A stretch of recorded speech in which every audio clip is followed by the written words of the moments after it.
Bem, vamos imaginar que a gente tem uma função aqui multiplicadora, que ele pega esse número n e multiplica por ele mesmo, tá? Claro que não tem muita finalidade lógica fazer isso, dependendo do problema que você esteja trabalhando, mas isso serve para explicar muito bem como que as funções JavaScript trabalham, ora por valor, ora por referência, tá? Bom, vamos lá. Se a gente executa essa função aqui em que eu tenho n, lembrando que esse n aqui, beleza? É diferente desse que a gente está trabalhando. A gente recebe aqui dentro do log a execução de multi desse n que eu esteja passando, desse número que eu esteja passando. Então, a variável n aqui, beleza? Ela é 10, 10 vezes 10 passa a ser 100, como a gente tem nesse resultado, tá? Aqui para poder fazer a multiplicação, eu criei uma outra variável, atribuí o valor inicial para ela, fiz essa multiplicação e retornei ela mesmo, beleza? Mas, como isso aqui é passado por valor, se eu fizer isso daqui, ó, n igual a multiplicado por ela mesmo, retorna o próprio n, beleza? Isso aqui continua sendo 100, ok? Se eu colocar aqui, ó, console.log n, você vai ver que o resultado aqui passa a ser reflete o 10, tá? Isso tudo para explicar que essa variável aqui de número, e eu posso trocar o nome aqui, tá tudo bem.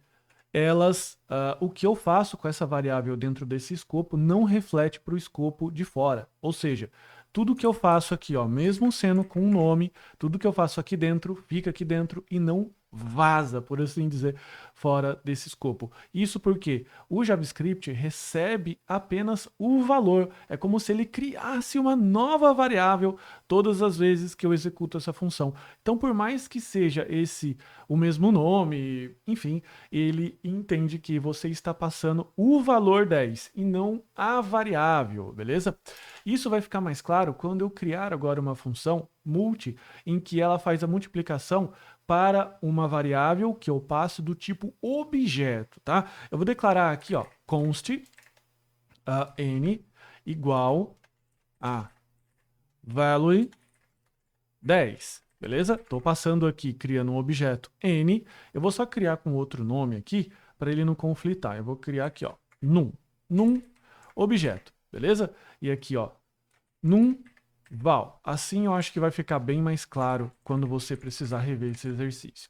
Então vai ficar num objeto e eu vou passar aqui o valor. Aqui eu vou passar val, ok? Agora a gente vai construir aqui uma função para poder fazer isso, ok? Eu vou colocar aqui, ó, function multi object, vou receber o meu objeto passado, ok? E aqui eu vou fazer o seguinte, olha só, object ponto value, que é o valor que eu tenho aqui, vezes vezes, cadê o vezes? Meu Deus, vezes, me perdi o teclado, vezes objeto value.objeto, beleza? E vou retornar, ó, return o meu objeto, ok? Então eu vou colocar aqui, ó, console.log de quê? De multi object e num object, beleza? Então ele vai retornar aqui pra gente um objeto com value 100. Vamos verificar. Então veja que ele retornou aqui um objeto com value 100. Ele fez o que deveria fazer, beleza? Ou seja, se a gente estiver esperando um valor de 10 aqui, ou perdão, de 10 vezes 10 que dá 100, ela está cumprindo com o que foi feito. Mas vamos fazer o seguinte, vamos fazer a mesma coisa que a gente está fazendo aqui, ó. Eu vou dar um console.log na nossa variável num object.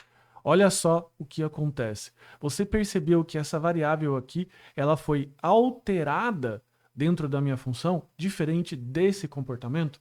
Então, você precisa ficar bastante atento a esse comportamento do JavaScript, que variáveis, vamos dizer assim, comuns, todas as variáveis que não forem um objeto, elas são passadas, é passado apenas o valor, beleza? O valor dessa variável, nesse caso aqui é 10, e a variável fora do seu escopo fica intacta. Para variáveis do tipo objeto, essas variáveis são passadas como referência, ou seja, tudo que eu passo é passado o próprio objeto, então tudo que eu manipulo aqui dentro reflete no objeto que foi passado como parâmetro. Isso é chamado de comportamento por referência. Então você precisa ficar muito atento quando você estiver trabalhando com uma função que recebe um objeto, para você, de forma não intencional, se não for essa a sua intenção, alterar esse objeto. Porque se você alterar, depois, a partir do momento que você precisar, enfim, utilizar essa variável, essa constante, novamente, o que vai acontecer? A sua variável, o seu objeto vai estar alterado. E isso vai dar muita confusão no seu código.